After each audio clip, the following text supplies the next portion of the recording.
Hi, welcome to the Ichthyon Forgeless. I'm Eric, and yes, I said forgeless, and no, that's not completely true.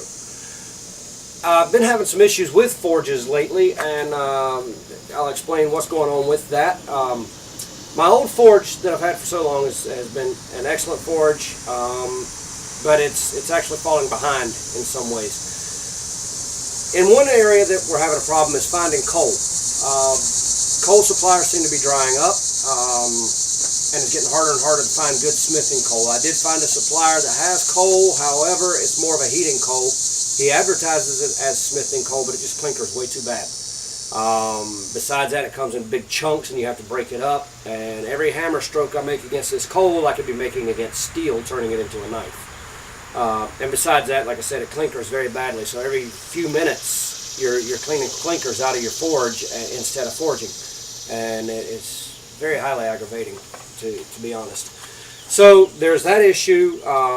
Since there is a problem with finding coal, that means I'm going to have to switch to another fuel source, either charcoal or propane. Honestly, the cost of propane forges is a bit prohibitive to me right now, so that's out of the question. So, but what I do have, okay, anyway, going back to the forge, as I took down my old fire pot, I also noticed that it's in bad shape and needs to be replaced.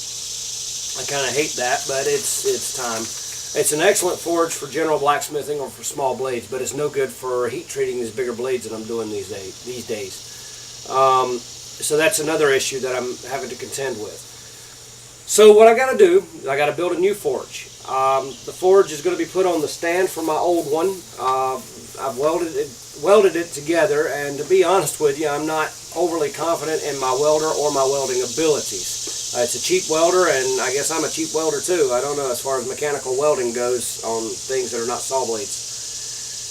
But so anyway, I've welded the stand together. I'll be moving it back in here shortly, and what I'm planning to do here is to build pretty much a cob forge that will be side blown with three tweers that will be able to both forge the blades and then to heat treat and temper them, or not to temper, but to heat treat them.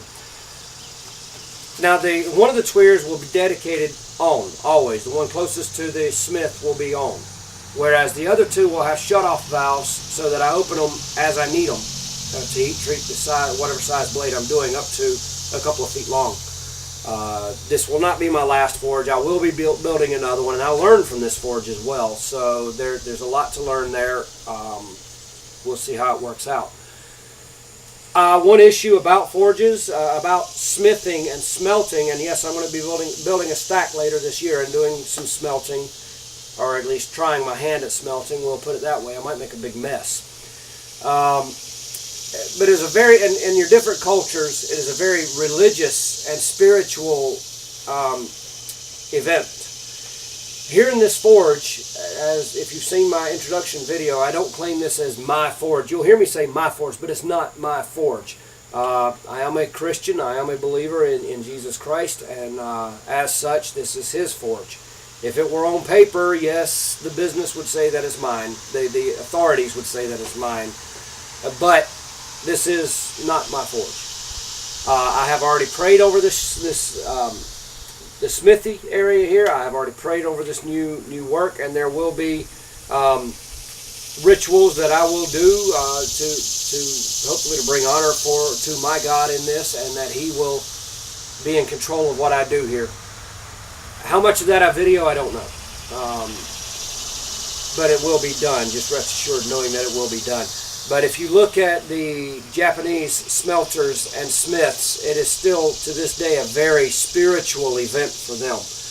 As such, they seek for such a high level of perfection in their blades, and that's obvious, and in their steel that they make, that's obvious. And I want to pursue that myself. Not so much the Japanese blades, but the level of perfection that they strive for. So anyway, we're going to shut up. Don't you hate videos where somebody spends 10 minutes talking and 2 minutes forging? So we're going to shut up and we're going to get to work. Hope you enjoy it.